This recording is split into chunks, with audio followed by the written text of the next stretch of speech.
새벽 한 2시 반까지 서로 이야기하고 또 말하고 또 나누고 이런저런 얘기를 하면서 하나님의 나라가 정말 주님께 정말 회복되기를 간절히 원하시는구나라는 마음이 다시 한번 들었습니다. 여러분 선교사님 안에 있는 하나님을 기대하시죠? 할렐루야. 우리 마지막 시간 나오실 때 선교사님 저희들에게 말씀하여 주십시오. 저희가 듣겠습니다. 할렐루야. 내 영혼아 깨어날지어다. 내 영광아 깨어날지어다. 아멘. 우리 박수로 선교사님 모시겠습니다. 반갑습니다.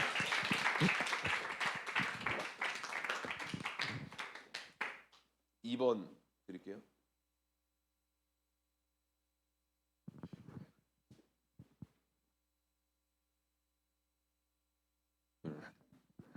하나, 둘, 감사합니다.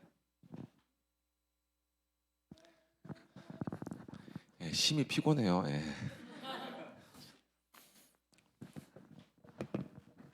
누가복음 10장을 보겠습니다.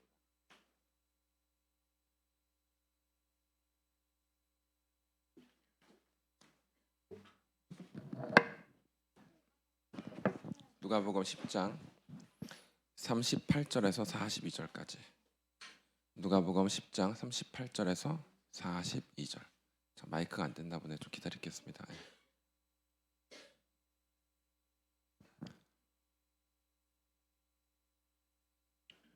성경 읽는 자매분이 마이크가 아직 안 됐어요. 제가 시간을 끌어야겠군요. 저는 이제 처음 왔으니까 목사님이랑 이제 친해져야지 다음에 또 오고 그렇게 되니까 이제 좀 같이 좀 놀고 싶은데 자꾸 이제 사역을 시키려고 그러셔가지고 그랬죠. 강사를 이제 좋게 봐주는 건 고마운 일이에요. 근데 이제 닭 잡는 것도 아니고 이렇게 어떻게든지 다 뽑아 먹으려고 닭똥집까지 그냥 뽑아 먹으려고 하는 그게 편안해야지 재밌어야지 또 다음에 또 오니까 준비됐습니까? 마이크. 누가복음 10장 38절에서 42절 시작.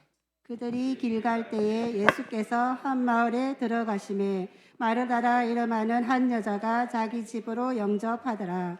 그에게 마리아라 하는 동생이 있어 주의 발치에 앉아 그의 말씀을 듣더니 마르다는 준비하는 일이 많아 마음이 분주한지라. 예수께 나아가 이르되 주여 내 동생이 나 혼자 일하게 두는 것을 생각하지 아니하시나이까. 그를 명하사 나를 도와주라 하소서. 주께서 대답하여 이르시되 마르다야 마르다야 내가 많은 일로 염려하고 근심하나 몇 가지만 하든지 혹은 한 가지만이라도 족하니라. 마리아는 이 좋은 편을 택하였으니 빼앗기지 아니하리라 하시니라. 아멘. 이제 나 다 아는데 그렇게 생각할 필요가 없어요. 저는 이제 또 다른 식으로 설교를 할 거니까 이거 너무 유명한 구절이라서 기대감이 좀 떨어질 수 있을 것 같은데 잘 해보겠습니다. 마르다의 영이라는 게 있는데 마르다의 영 이건 제가 설교한 건 아니에요.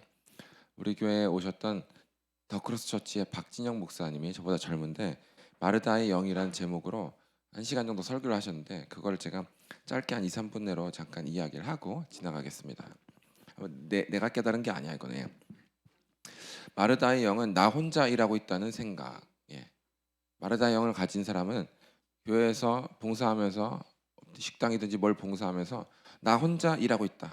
나 혼자 일을 제일 많이 하고 있다. 내가 제일 일을 많이 하고 있다. 혹은 나 혼자 일하고 있다. 저것들은 다 놀고 도와주지도 않고. 두 번째는 목적 없이 분주하다. 목적이 별로 없어요. 그냥 분주합니다. 교회 내에서 조직 내에서. 세 번째는 조종의 영이 있다. 리더 밑에 또 예수님 밑에 또 리더 밑에 그 사람들을 조종해요. 그래서 자기가 동생한테 뭐라 그러면 되는데 그러자니 많이 세게 혼내지 못하고 동생도 땡땡땡땡 이렇게 해버리면은 짜증나고 이 자식이 뭐 이러니까 그 위에 절대권위자를 불러가지고 마치 저 아이가 절대권위자에게 불순종하고 제대로 섬기지 않는 듯한 뉘앙스를 해가지고 아주 불벼락이 떨어지도록 이렇게 하는 조종의 영 이런 게 이제 있습니다. 사역자 이제 담임 목사님에게도 그런 게 있어요. 이제 성도들이 담임 목사한테 옵니다. 근데 막 누구를 험담해요. 이런 때려 죽일 놈이 있나? 그놈 불러와서 막 혼을 내는데 알고 보니까 좀 오바된 경향이 있는 거예요. 또 어떤 일이 있어? 그놈이 또 딴 놈을 또 욕했어. 그래서 그런 못된 놈이라고 혼을 걔 놈한테 이렇게 하라 그래. 뭐 3일 굶으라 그래. 금식하라 그래 했는데 알고 보니까 그렇게까지 과한 일이 아니었는데. 그러니까 그런 걸 통해서 이 사람은 자기와 가까운 사람들은 단점을 잘못한 것을 확 축소 보고를 하고 자기랑 대척점에 있는 사람, 갈등 관계에 있는 사람을 부족한 것, 잘못을 굉장히 과대하게 보고를 올리는. 그래서 자기가 일일이 다 누구를 혼낼 수가 없으니까 그 불벼락이 떨어지도록 혹은 자기 사람들은 좀 커버가 되도록. 그래서 너 나 때문에 죽을 뻔했는데 한 2대 맞고 끝난 거요. 이렇게 해가지고 더 이렇게 세력을 모으는 그런 것이 조종의 영. 조종의 영에 여러 가지가 있지만 지금 여기선 이런 식으로 이제 발휘가 되었다. 네 번째는 정죄를 합니다. 마르다의 영의 특징에 네 번째는 정죄를 한다. 정죄하죠. 동생을. 그렇죠? 동생도 뭔가 해보려고 했는데. 다섯 번째는 염려를 합니다. 염려하죠. 그렇죠?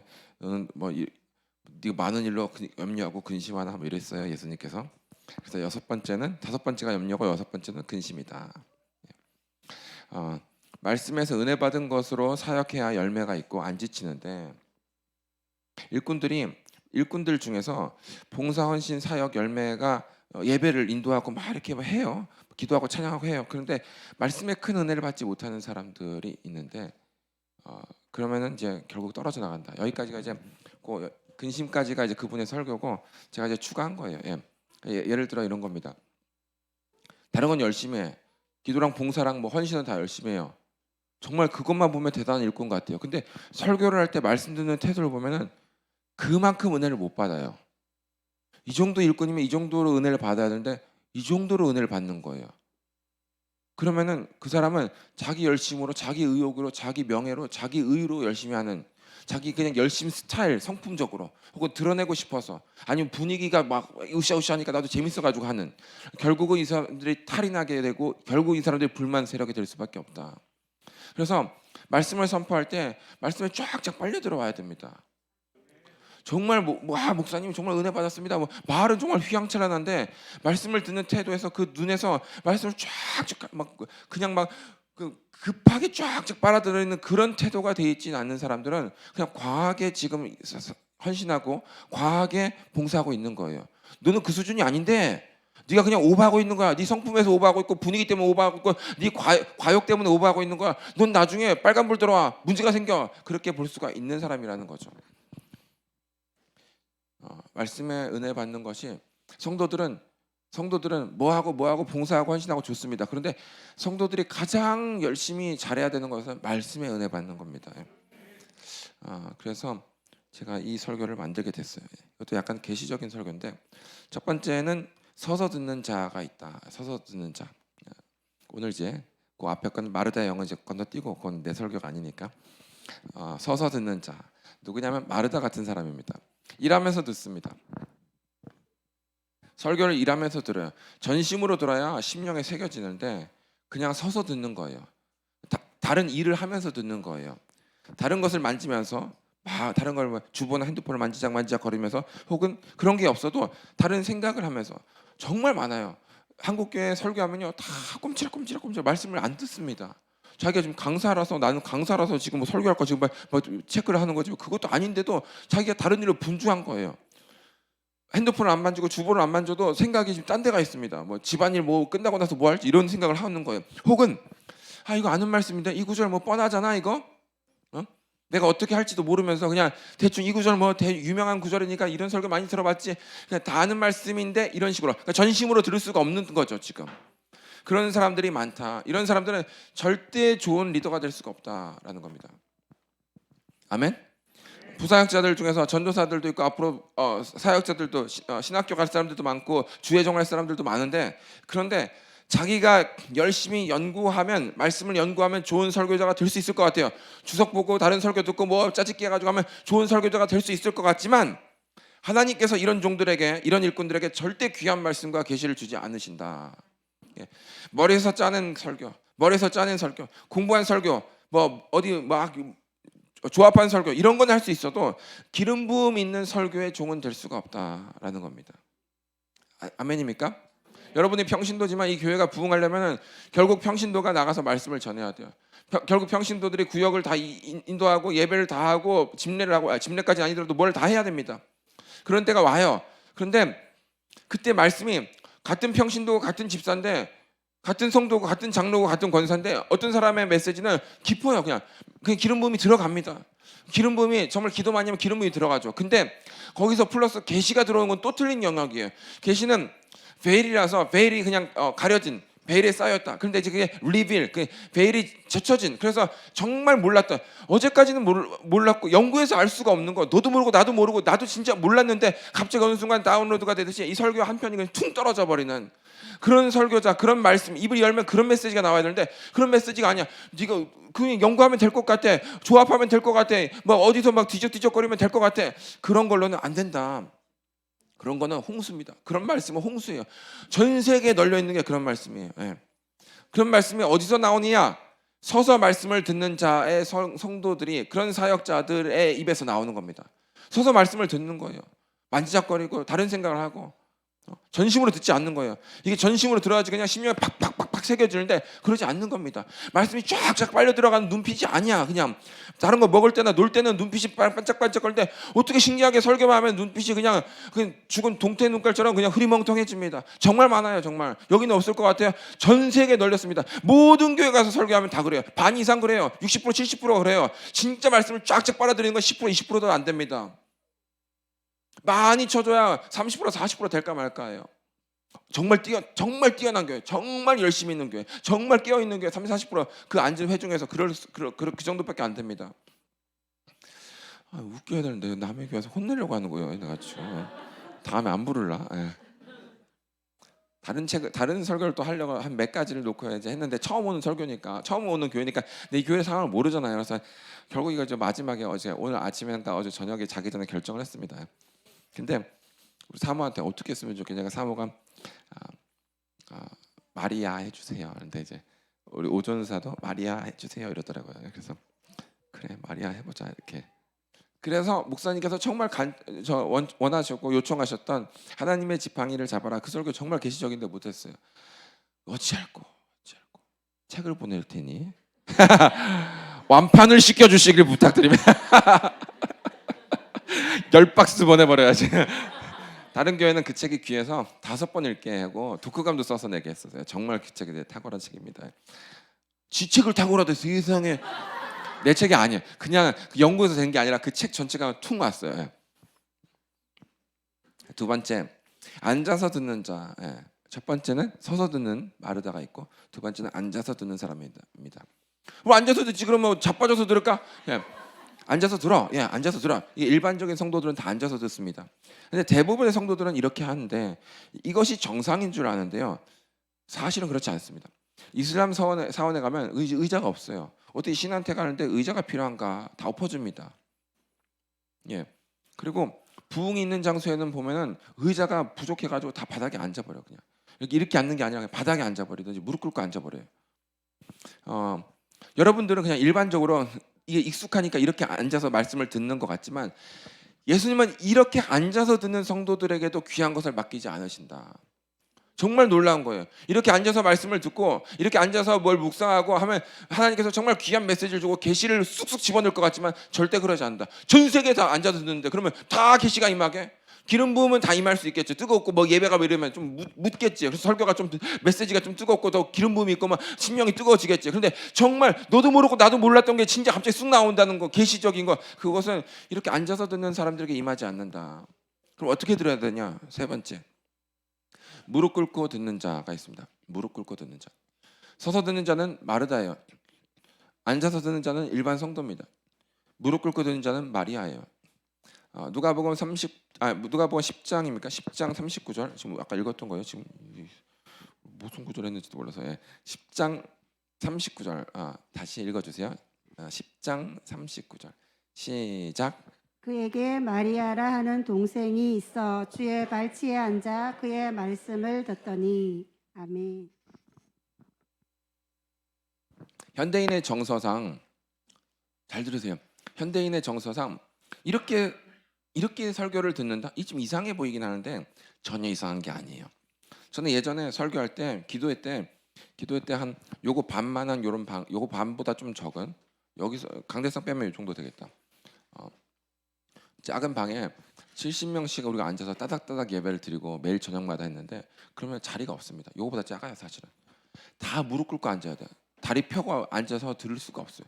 근데 그 전에 처음에 요런 방에서 10대명으로 시작할 때가 있어요. 기도회가. 그때는 벽 끝으로 이렇게 디귿자로 앉고 제가 이제 앉아서 들으는데 내가 이제 앉기가 양반다리로 하게 뭐해서 내가 무릎 꿇고 설교를 했어요. 3-40분 무릎 꿇고 성경책을 들고 설교를 했어요.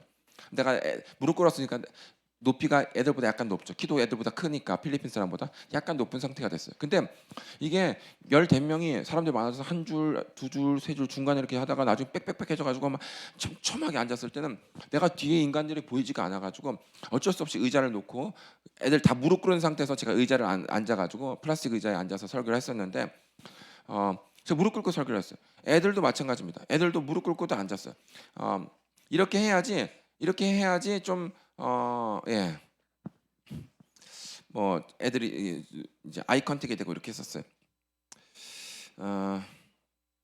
근데 애들이 너무 무릎 꿇고 이렇게 초신자 같은 경우는 3-40분 내내 이렇게 뭐 우리 기도하는 애들 1시간씩 무릎 꿇고 2시간씩도 무릎 꿇지만 초신자 같은 경우는 30분 동안 무릎 꿇는다는 게 40분 정도 무릎 꿇는다는 게 힘들어가지고 다리 막 쥐가 나고 해서 내가 마음이 불편하긴 하더라고요. 그래가지고 어떻게든지 좀 편하게 앉을 수 있도록 해봤긴 했지만 그래도 좁아가지고 막 다리 겨우 이렇게 세워가지고 무릎 세워가지고 이제 드리는 거죠.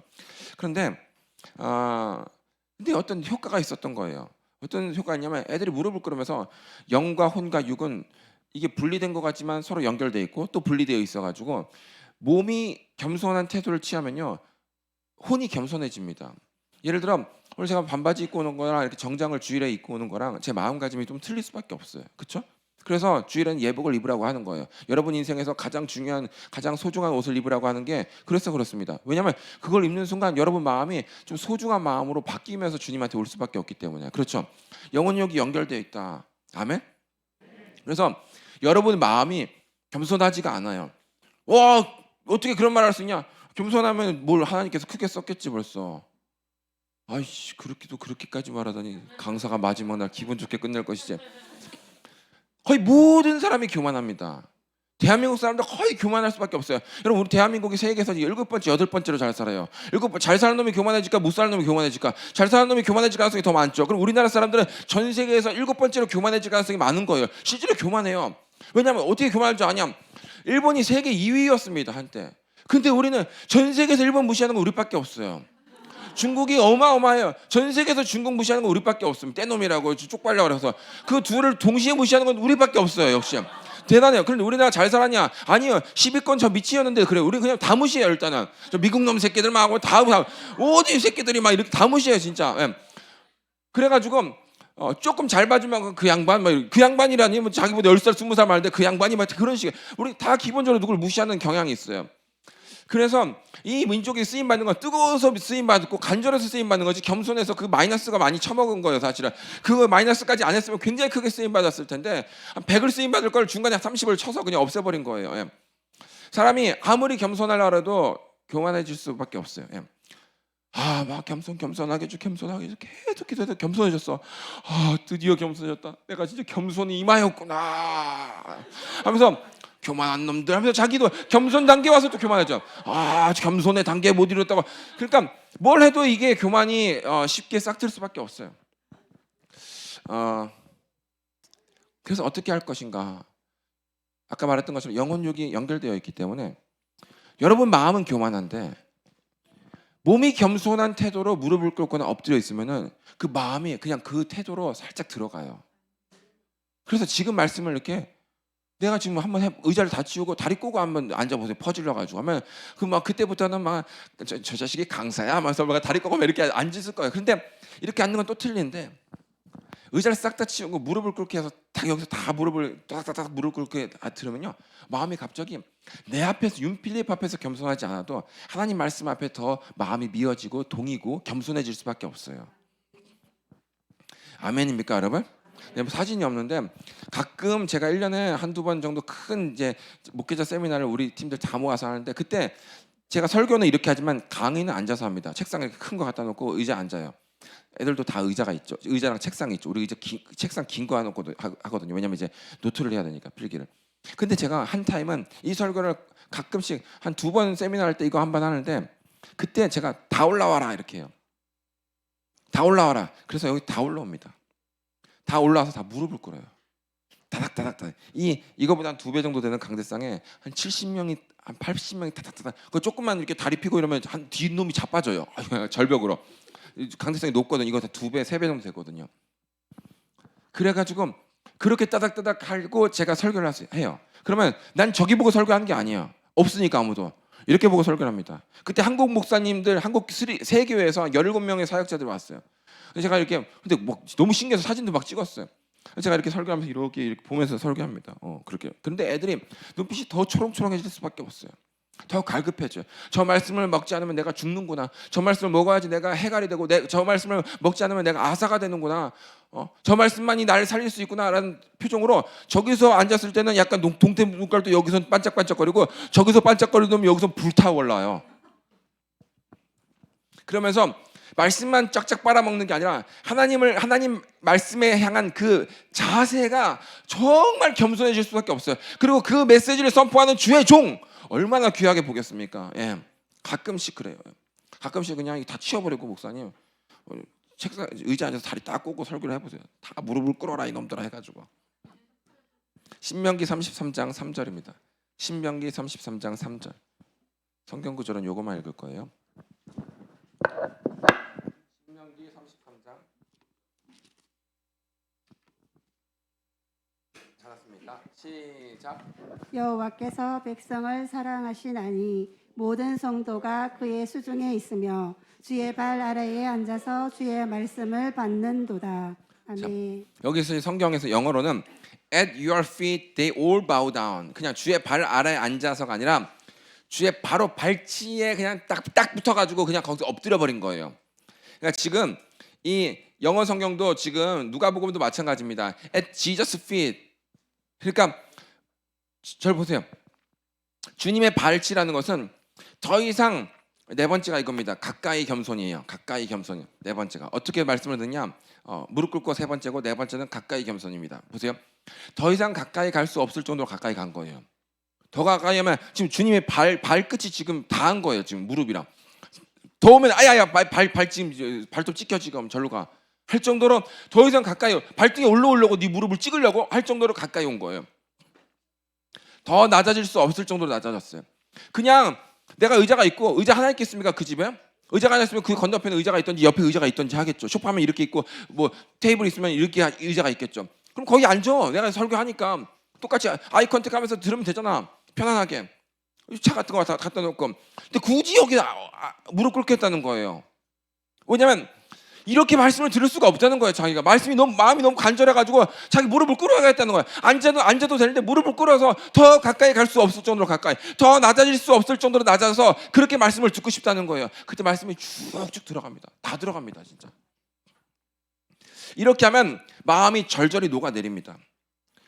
인간들이 교만해서 이게 안 될 뿐이지 담임 목사가 시켜가지고 다 무릎 꿇어라 이러면 내가 이렇게까지 해야 돼. 진짜 나이가 지금 50, 60, 70인데 세상에 내가 뭐 직분이 지금 집사고 권사고 장로인데 이렇게까지 우리가 초등학생이냐 지금 유치원생이냐 이렇게까지 시키게? 라고 하는데 그 마음이 교만한 마음이다라는 거예요. 겸손한 마음을 지워주려고 겸손이 안 되니까 아무리 기도해도 겸손이 안 되니까 기도해서도 안 되니까 몸을 겸손한 태도로 바꿔가지고 마음을 거꾸로 바꿔. 원래 영이 겸손하고 마음이 겸손하고 그래서 육이 겸손하게 가야 되는데 그게 안 되니까 누구들이 워낙 교만하니까 그게 안 되니까 거꾸로 육을 겸손한 태도로 해가지고 혼과 영으로 좀 거꾸로 끌어올리고 있는 건데 그것조차도 하기 싫어할 정도로 굉장히 교만하다라는 거예요. 실제로 해보면 굉장히 싫어할걸요. 뭐 잠깐 연습으로 한번 10분, 5분을 하지만 뭐 40분, 1시간 설교하는데 내내 무릎 꿇고 언제까지 하려고 진짜 이렇게 할 거고 그걸 2주, 3주 하면 누가 좋아하겠습니까? 그런데 이렇게 하면 마음이 촛농이 녹듯이 절절히 녹아내립니다. 어떻게 그러면 해야 될까? 여러분이 매번 이렇게 여기 나와서 설교를 들을 수는 없어요. 설교 전에 주님, 오늘 내 마음에 주님께서 성령께서 오늘 내 마음을 만져주시고 나에게 말씀하여 주시옵소서. 듣고 있습니까, 여러분? 제가 이렇게 설교를 한 거는 제가 이렇게 설교한 거를 그냥 메모하고 요약한 것은 그냥 윤필립의 말을 들은 거예요. 근데 주님한테 말씀을 들으면요, 여기 플러스 나도 지금 말하지 않았던 거, 여러분들도 깨닫지 못했던 것을 거기서 추가로 쓸 수가 있어요. 그 계시 단계로 넘어가는 거죠. 그런 게 돼야 되거든요. 근데 그냥 거의 들어도 끝나고 나서 그 새가 다 길가밭처럼 뽑아 먹어가지고 남은 구절이 없어요. 성경 구절 남은 게 오늘 은혜는 받은 것 같은데 뭘 들었는지 기억이 잘 안 납니다. 그리고 이런 거예요. 여러분 뭐라 그런 건 압니다. 제가 이제 막 설교하는데 거의 다 우리는 다 노트를 해요. 왜냐하면 노트를 해야지 다음 주일에 느그 교회 가서 설교를 하죠. 나 주일날 했잖아요, 그렇죠? 나 주일 설교를 했잖아요. 얘들 토요일에 설교가 사역이 있잖아요. 다음 주 토요일에 가서 설교하려면 뭘 들어야 될 거 아니에요, 그렇죠? 들고서 거기서 계시적인 걸 입혀가지고 더 기름 부음으로 더 심플하게 애들한테 가난하니까 교육 수준이 떨어지니까 심플하게 해서 설교를 해야 되거든요. 한 말씀이라도 놓치고 싶지 않아서 그런 태도를 해야 된다라는 거예요. 그리고 윤필립의 메시지를 들으면 그냥 요약 정도밖에 안 되지만 들으면 네가 요약한 거나 내가 요약한 거나 비슷해요. 근데 추가적으로 이상한 단어를 쓸 수 있는, 문장을 쓰고 어떤 메시지를 한 패러그래프 단락을 쓸 수 있는 거는 주님한테 들어서 그런 거거든요. 그래서 여기서 당연히 윤필립한테 들어야 되지만 성령님한테 들어야 된다. 이 목소리를 통해서 그냥 사람 목소리가 아니라 영적으로 성령님의 음성을 들어야 된다라는 겁니다. 근데 어떻게 그게 가능한가? 무릎 꿇고 들으면 됩니다. 그러면 앉아서도 되긴 되지만 어쩌다가 된다면은 무릎 꿇으면 어쩌다가 안 들리고 거의 됩니다. 앉아서 들으면은 거의 안 되고 어쩌다가 그런 메시지가 들리는데 무릎 꿇고 들으면 어쩌다가 안 들리고 거의 들립니다. 설교 전에 기도, 설교 전에 은혜, 설교 전에 기도가 그 은혜를 결정해요. 예배 전에 하나님 오늘 말씀을 내게 말씀해 주시고 내 영에 심어 주시고 새겨 주시옵소서라고 그냥 대충 기도하는 게 아니라 진짜 어떻게 하면 그렇게 기도할 수 있을까? 간절히 사모하면은, 그렇죠? 말씀 앞에 겸손하면 그렇게 기도가 돼요. 주님 오늘 말씀하여 주시옵소서. 그냥 지나가는 게 아니라 내가 정말 은혜 받게 하여 주시옵소서. 기도가 됩니다. 그러다 보면은 새겨지는 거죠. 그러다 보면 말씀이 나한테 너무 위대하게 다가오고 그래서 그 말씀이 더 사모가 되고 더 위대하게 다가오고 더 사모가 되고 더 위대하게 다가오고 그래서 그 메시지를 선포하는 주의 종이 내 인생에서 가장 중요한 사람으로 여겨질 수밖에 없다. 아멘입니까?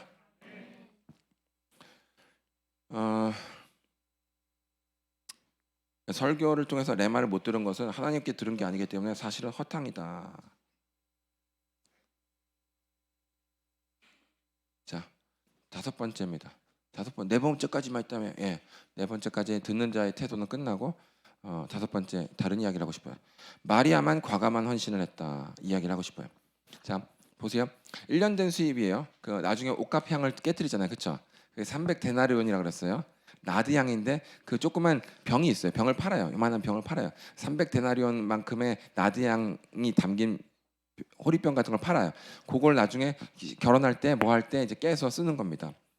자, 마리아가 1년 수입을 즉시 드리는 헌신을 했습니다. 잘 듣고 있는 거예요, 여러분? 덥습니까, 여러분? 약간 더운 분이 있는 것 같아요. 예. 야, 절 보세요. 예. 우리 종복이 도전님께서 나드향은 로마에서 이집트 그리고 중동 지방에서 이제 사치품으로 이제 히말라야 인도 그쪽에 네팔에 히말라야 300m 고지 3,000km 그러니까 3km죠. 3km 고지에서 추출하는 그 이제 그런 거예요. 그래서 이제 그것이 로마, 이집트, 중동 지역까지 와서 굉장히 고가로 이제 쓰임을 받아요. 그렇기 때문에 그 향료를 가지고 낙타나 말에 실어가지고 목숨 걸고 이 산을 넘고 사막을 건너서 횡단을 하는 거예요. 거기서 여기까지가 어디라고? 비행기 타면 내리는 데가 아니잖아요, 그렇죠? 그러니까 수많은 사람이 죽어요. 근데 그거를 이게 팔리면 엄청나게 고가하기 때문에 그 목숨을 걸고 상인들이 가서 말이랑 나타에 실어가지고 뭐 보디가드 호위병 해가지고 그 인도 거기서부터 이 중동까지 오는 겁니다. 그래서 한 방울에 한 데나리온이라고 하는 말도 있는데 잘 모르겠어요. 일단 한 옥합에 요만한 조그만 옥합에 300데나리온 그러니까 1데나리온이 하루 임금이니까 우리나라로 말하면 한 10만 원 정도 됩니까? 그러니까 300데나리온이면 3천만 원인 거죠. 1년 연봉이에요. 월급이 아니라 연봉이에요. 그거를 한 번에 꼈다. 자, 이제부터 잘 들어야 돼요, 여러분. 하나님 나라는 이런 사람들 뒤에서 세워지는 것입니다. 이런 사람들의 헌신을 통해서 세워지는 거예요. 1년 수입을 한 번에 드리는 사역자가 나오길 예수님을 축복합니다. 지금 여기는 뭘 몰라서 애들이 지금 이제 아멘을 했어요. 애들이 젊은 애들이 여기는 이제 돈 버는 사람들은 아멘 안 하잖아 지금. 돈은 여기서 나와야 되는데 여기서는 아멘 안 하고 또 돈 안 나올 걸 아멘이 나왔어요. 1년 수입을 한 번에 드릴 수 있는 그런 헌신이 필요하다. 그런 게 굉장히 중요해요. 예를 들어 평신도가 당연히 할 수 있습니다. 이게 평신도거든요. 예수 믿은 지 얼마 안 되거든요. 창녀였잖아요. 귀신 들렸잖아요. 그렇죠? 완전 인간 쓰레기였잖아요. 완전 그냥 쓰레기통 인생을 살았잖아요. 근데 한 번에 했었다. 그래서 이걸 지금 이 설교할 때마다 그냥 도전합니다. 우리 교회에서 도전해요. 다시 한번 해볼게요. 1년 수입을 한 번에 드리는 성도가 나오기를 예수님을 축복합니다. 올해 드리고 내년 드리고 난 어떻게 살게? 그런 게 아니에요. 매년 그 짓을 하면 못 살지. 한 번 정도는 할 수 있다. 봐봐요. 20대 너희들의 용돈이 얼마겠니? 1년에. 그거 얼마 안 돼. 10대 20대가 제일 쉬워요. 10대 20대들 용돈을 다 기입해가지고 해봐서 그거 해봐야 그게 뭐 1,000만 원이 되겠습니까? 용돈을 뭐 재벌 자식 아닌 다음에. 그렇죠? 그걸 한 번 해가지고 들여봐. 그게 얼마 되겠어요? 기껏해 한 1, 200 되지 않겠습니까? 들여봐. 그럼 어떻게 되냐? 그러면 20대도 그 짓을 할 수 있습니다. 그때는 당연히가 좀 높아지겠죠. 알바도 뛰고 하니까. 그러면은 30대도 한 번 정도는 30대 한 번 할 수 있어요. 그러면 그게 3천만 원, 4천만 원 되겠죠. 그러면 40대 한 번 할 수 있어요. 그러면 한 8천, 1억 정도 될 수 있겠죠. 그렇죠? 그러면은 1년이 빵꾸 났기 때문에 나머지 9년 동안 그걸 메꿔서 십시일반을 해서 1년 메꾸는 게 아니라 얼마나 풍성한 역사가 있을 것인가 이런 생각을 안 해요. 근본적으로 이런 생각을 안 합니다. 그런데 진짜 놀라운 도전이에요. 내 인생에서 그런 때가 올 수 있을까? 저는 그렇게 말합니다. 지금으로부터 10년 안에 지금 20대 중반이야? 좋아. 30대가 끝나기 전까지 한번 해봐. 30대 중반이야? 지금 돈도 없고 막 카드비 메꾸느라고 지금 30대 36살인데 남은 4년 동안 해봐라 이러면 교회 옮기겠죠. 그렇죠? 그렇게 무리하게 난 몰고 가진 않아요. 10년을 더 주는 거예요. 30대 중반이야? 좋아. 40대 1년에 10년 더 주자. 40대 49까지 한번 해봐. 왜 못해? 왜 못해? 할 수 있죠. 그렇죠? 그러면 이제 49에 하는 게 좋을까? 41에 하는 게 좋을까? 빨리 하는 게 좋겠죠. 월급이 더 빨리 늘어나겠죠. 그렇죠? 49가 돈이 더 크잖아. 41보다. 월급이 그렇죠? 한 30%는 올라가 있을 텐데 그거 들으면 힘들어요. 처자식도 있고 마누라가 난리쳐. 애들도 자식 난리치고 대학 가야 되는데 그럴 바에 41에 하면은 값도 싸고 금액도 적고 그리고 이걸 한번 하면은 그때는 순수해서 헌신할 수 있는데 나머지 9년 동안 얼마나 큰 은혜가 임할 것인가. 저도 넌 해봤냐? 못 해봤다. 근데 왜 그 설교하냐? 해보려고 설교한다. 예. 나도 해요. 나 합니다. 진짜 합니다. 내가 한 3년 동안 1년 365일 동안 365개의 교회를 찍어내겠다. 내가 공장 찍어내듯이 찍어내겠다. 그 다음에 1,000개고 그 다음에 3,000개고 그 다음에 5,000개고 그 다음에 10,000개고 그 다음부터 3만 개 그 다음에 5만 개 10년 안에 1년에 10만 개를 찍어낼 수 있다. 내가 이렇게 이야기했어요. 근데 그렇게 떠들고 3년 만에 근데 나를 다 어느 정도 아니까 그래서 윤필이 말하면 한 200개는 찍어내지 않을까 했는데 진짜 370개까지 갔어요. 말은 말이 아니라 말은 영이기 때문에 이 말이 역사가 타고 가서 역사를 하거든요. 그래서 나 진짜 지금 44인데 50 가기 전에 나 진짜 한번 1년 수입을 한번 통째로 들여볼 겁니다. 한 방에. 여러분도 이것을 듣고 기승전 헌금인가? 지금 돈을 짜내기 위한 것인가? 우리 교회가 지금 건축하려고 지금 담임 목사님 윤필립을 초청했나? 그렇게 생각하지 마시고 내가 말했잖아. 오래 하면 건축 헌금이야. 건축이 필요하니까 날 불러서 이걸 할 수 있어요. 근데 지금 그게 아니라 10년을 더 줬잖아요. 그렇죠? 10몇 년을 더 줬잖아. 그러니까 여러분 인생에 그때는 다른 교회 가 있을 수도 있고 안타까운 이야기지만 아니면 죽을 수도 있고 어떻게 무슨 일이 있을지 몰라요. 그러니까 여러분 인생에서 한번 해볼 수 있다. 굉장히 놀라운 일이 일어날 것이다. 하나님 나라가 이런 사람들을 터전으로 삼고 세워지는 것이다 라는 거예요. 이거는 돈을 뜯어내는 게 아닙니다. 엄청난 축복이에요. 세상에 1년 헌금을 연봉을 드릴 수 있을 만한 믿음과 하나님을 향한 뜨거운 사랑이 생기고 후회하지 않을 만큼은 그렇게 열정적인 게 있으면 거기에 얼마나 역사가 일어나겠어요. 그렇죠? 우리는 마땅히 이런 것이 목표가 되어야 된다. 평생에 내가 좀 이렇게까지 이야기합니다. 평생에 신앙생활 하는데 단 한 번도 1년 수입을 드리지 못하는 사람이 있다면 그건 스스로 반성해야 되는 것이 아닌가. 근데 이 말씀을 듣고, 이 말씀이 계시적으로 더 뒤에 있겠지만 오고 나서 내가 묵상을 하니까 그런 생각이 들었어요. 평생에 물건 하나님께서 구슬을 70개 줬어요. 80개 줬어요. 그거 하나 줘라. 그걸 왜 못 줘요? 60개로 할까? 20살부터 80살까지면 60년? 60개, 여러분 60개 구슬을 잡았어요. 20살 때 얻은 구슬은 조금 해. 30, 40 이렇게 더 커져. 50 더 커져. 그다음에 70, 80 되니까 점점 줄어들어. 하여튼 뭐 있어. 그 중에 하나 달라는데 왜 그걸 못 줘? 80개나 60개나 가지고. 그렇죠? 그런 생각을 능히 할 수 있다. 우리가 하나님을 사랑하면 사랑하는 마음이 크면 클수록 이렇게까지 도전하는 마음을 할 수 있다.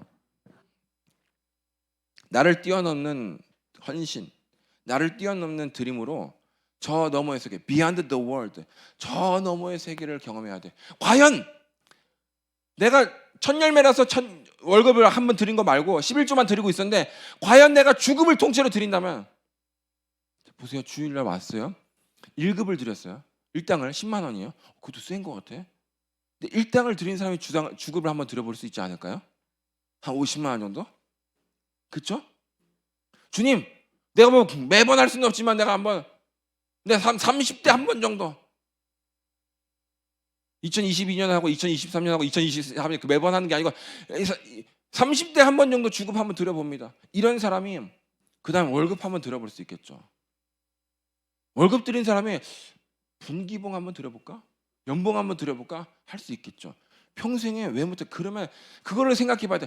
과연 그렇게까지 드렸는데 하나님께서 날 가난하게 하면 교회 가지 오지 마. 그 말도 안 돼 진짜. 그럼 나도 안 믿어 진짜 솔직히.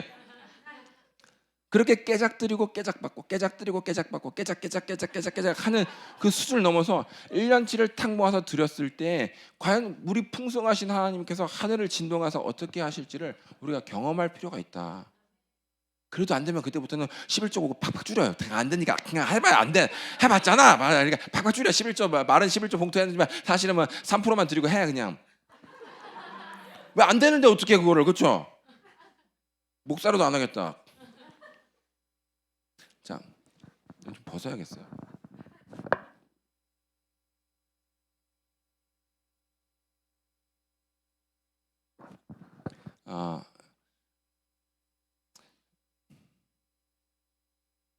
우리 하나님은 올리브 오일에 지겨우시다라는 거예요. 이게 제가 이제 깨달은 겁니다. 잘 들으셔야 돼요. 우리는 오일을 드리긴 합니다. 기름을 드리긴 해요. 근데 올리브 기름을 드리고 있는 거예요. 하나님께서 원하시는 건, 예수님께서 원하시는 건 나드향인데, 이해됩니까? 올리브는, 나드는 한 방울에 지금 하루 일당이에요. 그게 지금 300방울이 있는 걸 한 통을 지금 파는 건데, 주님께서 너무 감동하셔서 이 여자 이야기를 전 세계에 퍼뜨려라 했던 것은 사실은 나드향 때문에 그런 거였거든요. 그러니까 한 방울을 드려도 사실은 나드향을 드릴 필요가 있다. 이런 겁니다. 잘 보세요. 제가 청년 시절에 22살에 예수님을 믿고 저 얼굴이 탔어요. 살을 급격하게 빠져가지고 약간 쭈글쭈글해졌는데 하여튼 그때는 잘 나갔어요. 목사님 척 아니라 그러지만 잘 나갔습니다. 보지 않고 믿는 자가 복되도다. 잘 나갔어, 정말 잘 나갔어요. 얼굴도 하얗고, 필리핀 안 갔으니까 얼굴도 하얗고. 그래서 근데 그때 제가 여자들을 만날 때 꽃을 선물하고 향수를 선물했어요. 또 글도 써주고 편지도 쓰고 또 시도 썼어요. 요즘엔 시 쓰는 사람 없지만 시성이 넘쳐가지고 시도 쓰고 별 안 하던 지랄을 막 해가지고 했어요. 근데 제가 여자를 만나니까 약속 시간에 항상 한 20분 전에, 약속 시간 맨날 늦게, 남자들끼리 만나면 20분 늦고 뭐 30분 늦는데 왔냐? 왜 이 자식아 이렇게 늦게 와? 지금부터 하면 놀면 되지 막 이렇게 했는데, 여자랑 약속을 하니까 약속 시간에 오후 저녁 6시에 만나더라도 샤워를 한번 싹 하고, 그리고 다 머리를 바르고, 그리고 옷을 깔끔하게 다리고, 그리고 향수를 착착착 뿌리고, 그리고 갔어요. 깔끔하게, 정말 깔끔하게, 구두도 반짝반짝하게 하고, 어떤 때는 이제 편지도 쓰고 뭐도 쓰고 그렇게 했습니다. 그렇게 했는데 그 짓을 하다가 하나님을 만나니까 그걸 못하니까 너무 안타까운 거, 마음이. 내 사랑을 드릴 수 없다는 게, 나는 기본적으로 여자한테 이 정도의 사랑을 줬는데 다른 남자들이 줄 수 없는 사랑, 다른 여자들이 받아보지 못한 사랑을 나는 그렇게 압도적으로 줬는데 그런데 그렇게 줄 수 없다는 거에 너무 많이 안타까워서 어떻게 했냐면 하나님한테 한 달에 한 번 정기적으로 꽃 한 송이를 사가지고 한 다발을 사가지고 강대상 십자가 앞에 놓고 제가 쓴 시를 한 달 동안 쓰고 고치고, 그러니까 별거 아닌 시일 수 있어요. 내가 이루 시인이고 삼루 시인일 수 있지만 거기서 계속 단어를 고치고 또 고치고 마음을 좀 더 이렇게 표현하고 저렇게 표현하고 막 그 작업 속에서 하나님의 사랑이 역사하는 거거든요. 그래서 마침내 한 달 말에 그게 딱 완성이 되면 주일 저녁에 아무도 없을 때 밤 12시 넘어서 1시에 문 열고 들어와서 불 하나 딱 켜놓고 십자가 앞에서 그 꽃을 놓고 제가 시를 낭독하고 무릎 꿇고 울었어요. 펑펑 울었어요. 그렇게 했어요. 그것을 한 번 한 게 아니라 계속 그렇게 했어요. 하나님에 대한 사랑이 뭐라도 더 주고 싶은데 이 돈이 없으니까, 청년 때 22살, 3살이 뭐가 돈이 있겠습니까? 그러니까 꽃을 막 사가지고 막 별짓을 다 했어요. 그래서 그 다음 시는 더 절절한 시를 써보고 싶고, 그 다음 시는 더 절절한 시를 써보고 싶고, 예쁜 편지 봉투 사가지고 막 써가지고 남자가 글씨 못 쓰지만 정성스럽게 써가지고 막 그 낭독하는 게 읽고 나면 내 사랑이 주님한테 쑥 올라간 것 같고, 주님이 그걸 받아서 너무 오늘 주일 예배 다 300명이 들었지만 네 지금 시가 더 난 너 감동된다 할 정도로 내가 그렇게 절절하게 했었어요. 근데 내가 하나님한테 어떻게 예배를 드냐면 새벽 4시에 일어났습니다. 잠을 원래 내가 새벽 4시까지 술을 마시는 인간이에요. 5시까지. 근데 주일에는 새벽 4시에 일어나가지고 완전 진짜 그냥 샤워가 아니라 목욕제계 수준으로 내가 한 다음에, 그 다음에 그 군대도 안 갔지만 물광을 내가지고 구두를 팍팍팍 닦고, 그 다음에 그 정장 하나밖에 없어요. 더럽게 가난해가지고 한 잔을 그냥 늘 물 뿌려가지고 다려가지고 그렇게 해서 내가 넥타이 싸구려 해가지고 다 깔끔하게 갔어요. 22, 셋, 넷, 5살 봄에 이제 필리핀에 갔으니까 그렇게 했었어요. 그런데 필리핀에 가니까 꽃이 없는 거예요. 더워가지고. 나는 꽃이 없는 줄 알았어. 있는데 없는 줄 알았어요. 그냥 뭐 별로 없으니까, 꽃 사는 사람도 없고 꽃가게도 없으니까 없는 줄 알았지. 찾으면 정말 어디 구석에 있었는데 그렇게까지 못했던 거라서 꽃이 없네. 내가 이제 필리핀 선교사라서 제일 아쉬웠던 것은 꽃을 못 드리는 거야.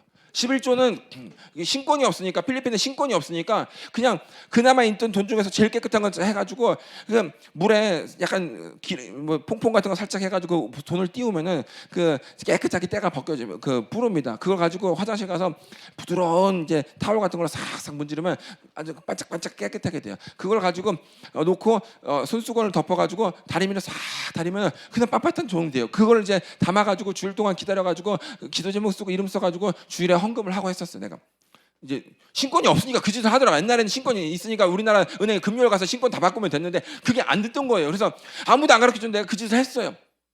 그런데 결정적으로 헌금은 그런 식으로 드리고 뭐는 그런 식으로 했는데 이놈의 꽃이 없어가지고 내가 찾다 안 되니까 그냥 말아버렸습니다.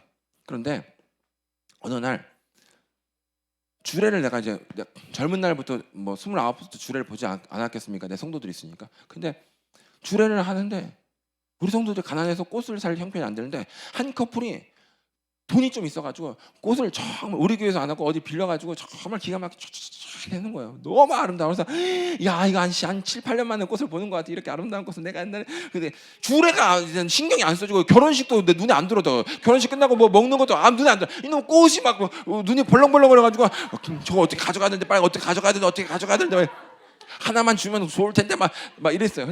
근데 애들이 끝나고 이 꽃을 둘 데가 없으니까 우리 애들한테 말해서 가져가라고 한 거예요, 교회로. 그래서 어떤 애가 가서 목사님, 쟤네 커플이 지금 결혼하고 신혼여행 가는데 이 꽃 필요 없다고 교회 가져가라는데요. 그래서 내가 너무 좋아가지고 야 마음 변하기 전에 빨리 트럭 열어라. 빨리 막 다다다다 실어가지고 그냥 가버렸습니다. 아직 결혼식도 안 끝났는데 마음 변할까 봐 그냥 가버렸어요. 그냥 주례만 해주고 그냥 너희들끼리 알아쳐먹던지 교회 올라오면 나중에 보자, 내일 보자, 주일날 토요일날 결혼식 하니까 가버렸어요.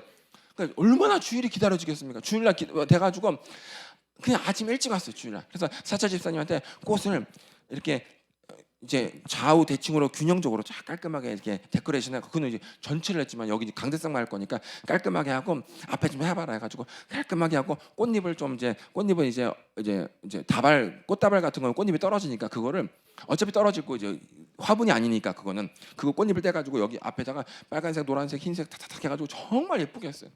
내 방이 저기 있었어요. 강대상에 있으면 내 방이 저 음향실처럼 저기 있었어요.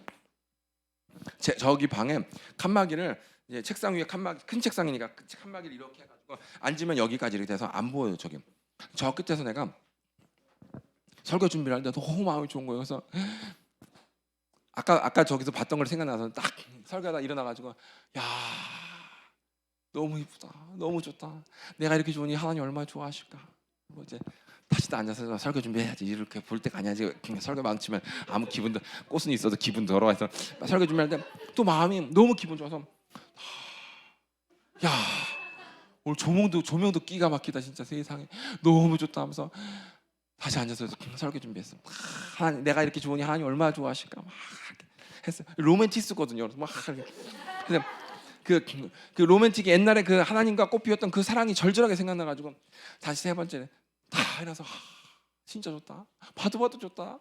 야 하고 딱 앉는데 서서 딱 앉는 그 순간 좋다 하고 딱 앉는 그 순간 1초도 안 되는 턱 앉는 순간에 그 짧은 순간에 주님께서 너는 맨날 썼던 것만 주냐 이러셨어요.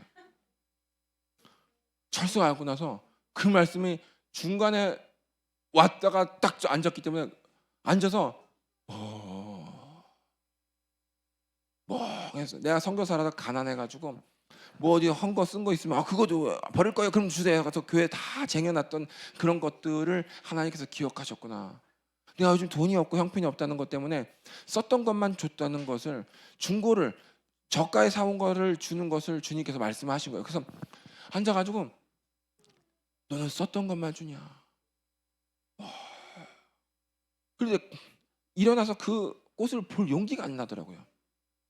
내가 사랑하는 주님한테 그냥 어디서 썼던 거를 준다는 게 너무 마음이 힘들었어요. 그래서 다시 이렇게 천천히 이렇게 했는데 너무 용기가 안 나지만 싹 봤는데 이제 그 꽃이 그 화려한 강대상에 그 꽃 앞에 꽃잎들 다 닿는 게 그게 더 이상 아름답지가 않은 거예요. 너무 추하고 시들어가는 꽃같이 느껴지는 거예요. 그래서 내가 마음이 너무 힘들어서 사찰집사를 불러서 다 치워 이랬어요. 다 치워 해가지고 그 사찰집사가 왜 치우라 그러지? 근데 치우라 하니까 치웠죠. 그다음에 이제 오전의사가 이제 왔어요. 교회. 목사님 그 다 하라고 어저께 다 이야기하는데 사찰집사가 아직도 안 했어요? 말해야겠네 빨리. 왜 안 했어 주일날? 저거 목사님이 저 원하시는 건데 내가 아니야 내가 했는데 하지 말라 그랬어. 왜요 그거를?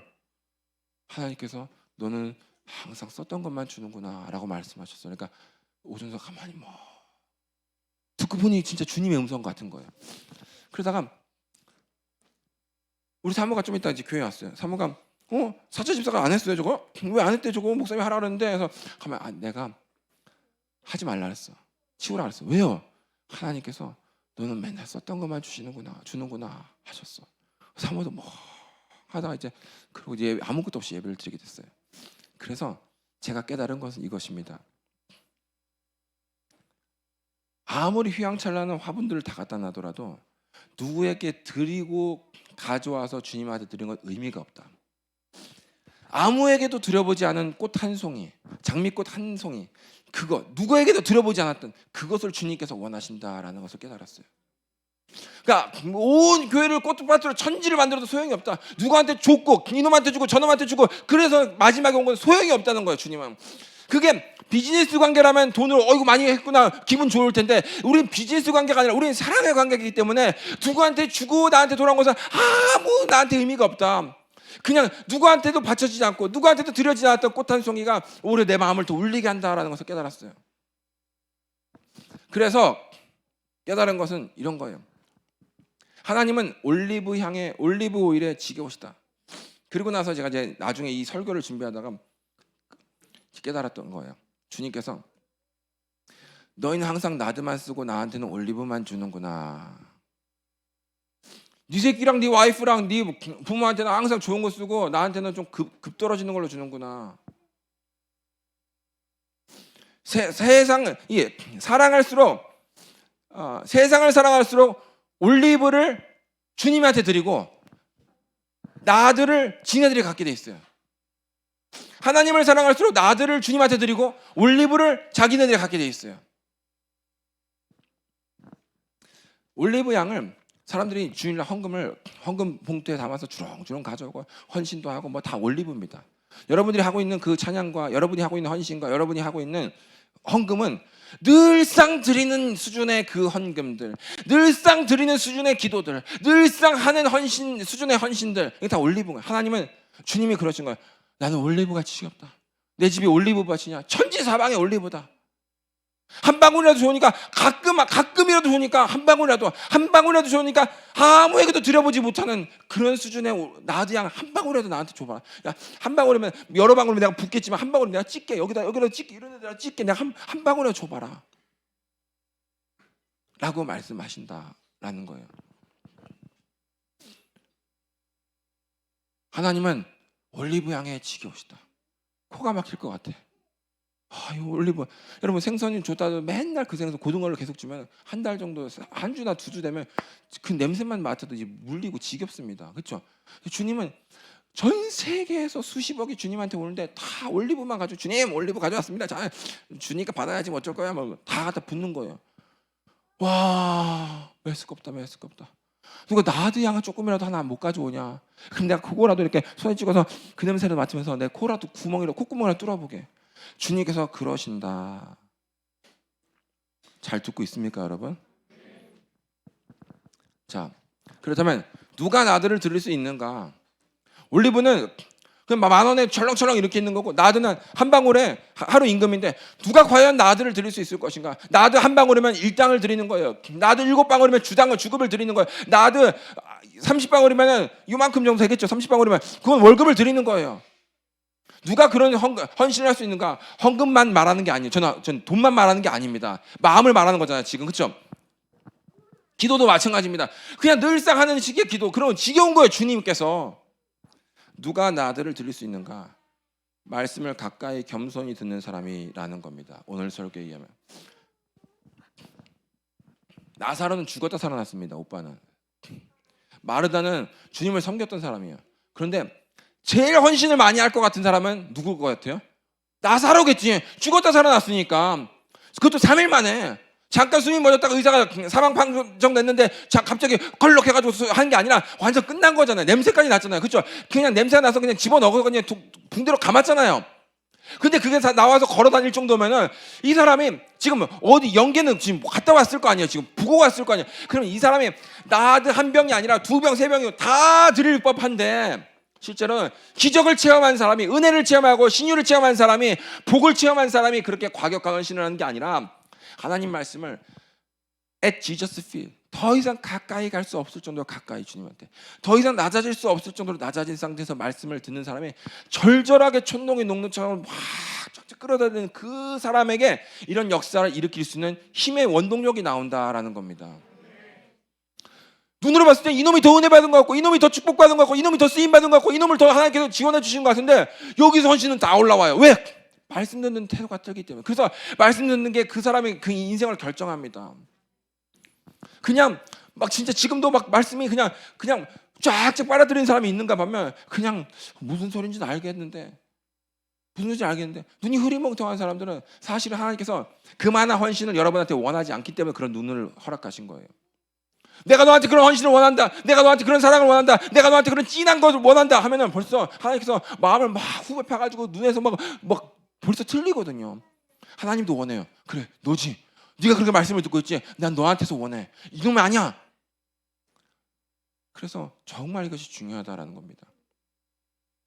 창녀였고 귀신 들린 여자가 물론 이제 뒤에 여러 가지 이야기는 창녀가 아닐 수도 있다, 뭐도 있다 이런 이야기 나오지만 그래도 많은 사람이 일단 창녀라고 생각을 하니까 그냥 이야기를 하겠습니다. 창녀였고 귀신 들린 여자가 새 삶을 살려고 준비한 그 결혼식이에요. 자기 인생의 모든 더러운 오점들을 다 버리고 어디 다른 지역에 가서 결혼하면 새 삶을 살 수 있을 것 같았는데 그거를 딱 깨버렸어요. 그것은 결혼식을 몇 년 딜레이한 게 아니라 나 결혼 안 해도 좋아라고 선언한 거나 마찬가지거든요. 결혼할 생각이에요. 결혼할 거예요 아마도. 그런데 그때 그 깼을 때는 나 결혼 안 해도 좋다는 그런 심정으로 깼는 거예요. 아니면 몇 년 있다 할 거면은 반만 드리던지. 그렇죠? 근데 아예 자기 인생에서 결혼을 일단 없애버린 거예요. 자기 인생에서 모든 중요한 걸 다 없애버린 거예요. 주님한테 헌신하기 위해서.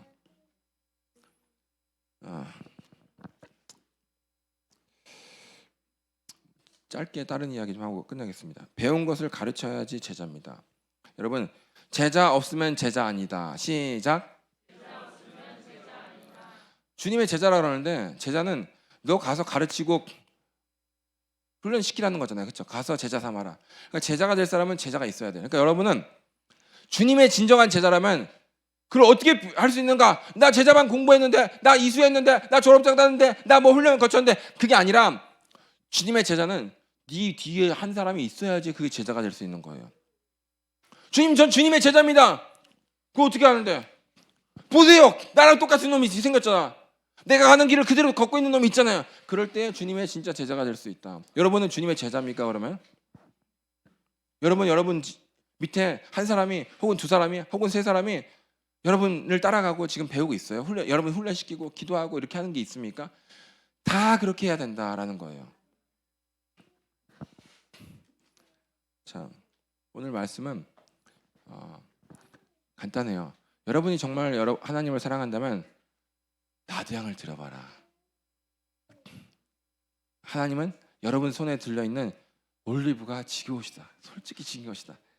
맨날 드리는 수준의 예배, 대충 입고 와가지고 그냥 늘상 입고 오는 옷 수준, 늘상 준비하는 그 정도 예배 너무 지겨.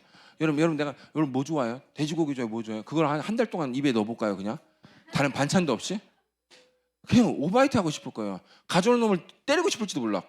그만해, 이 자식아. 뭐 돼지고기를 지금 60일째 주고 있어 지금 반찬도 없이.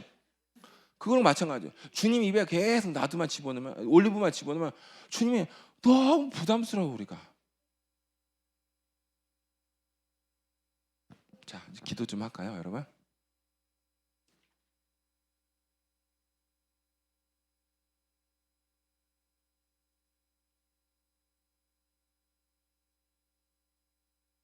여지껏 드렸던 올리브 좋아요. 나들을 섞지 않는, 1년에 나도 한 번도 섞지 않는 그런 것은 의미가 없을 수 있다.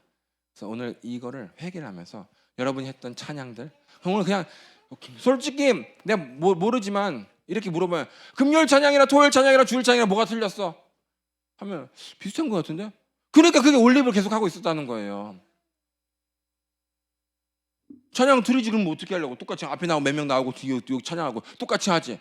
그런 건 다 올리브만 계속 줄지 않고 그냥 올리브만 드리고 있었던 관계가 너무 어려워지는 거예요. 자, 오늘 이걸 좀 회개를 했으면 좋겠습니다. 하나님, 내가 언제까지 올리브만 드리겠습니까? 내 인생에 나들을 드리게 하여 주시옵소서. 한 방울이라도 나들을 드리게 하여 주시옵소서. 내가 주님을 사랑합니다. 내가 정말 주님을 사랑합니다. 그 사랑을 올리브로 증명할 수 없다는 것을 알았습니다. 하나님, 1년에 한 번이라도 10년에 한 번이라도 내가 나들을 드리게 하여 주시옵소서. 나아가서 1년 연봉을 한 번 깨서 주님께 드려서 하나님의 가슴을, 그 마리아가 하나님의 가슴을 울렸던 것처럼 제가 하나님의 가슴을 울려버리고 싶습니다. 주님, 나에게 그런 마음을 주시옵소서. 다시 시작하고 싶습니다. 하나님과의 관계를 다시 시작하고 싶습니다. 저 차원의 올리브 차원이 아니라 그 차원의, 저 하늘 차원의 나드양, 그 누구도 드리지 못했던, 삼척에서 누구도 드리지 못했던, 동해안에서 누구도 드리지 못했던 그런 나들을 내가 정기적으로 드려보고 싶습니다. 주님, 내 마음을 받아주시옵소서. 내 예물을 받아주시옵소서. 내 기도를 받아주시옵소서. 내 찬양을 받아주시옵소서. 내 헌신을 받아주시옵소서. 내가 이제는 올리브 드리는 자가 아니라 나들을 드리는 자가 되기를 원합니다. 하나님, 내 마음을 받아주시옵소서. 다시 주님께 무릎으로 기어 나갑니다. 무릎 꿇고 무릎으로 기어서 주님께 나아갑니다. 주님, 내게 말씀하여 주시옵소서. 내가 마리아처럼 듣기를 원합니다. 오직 마리아처럼 듣는 사람만 마리아처럼 헌신할 수 있는 거예요. 우리가 다 기도합니다. 여러분 기도하세요. 하나님,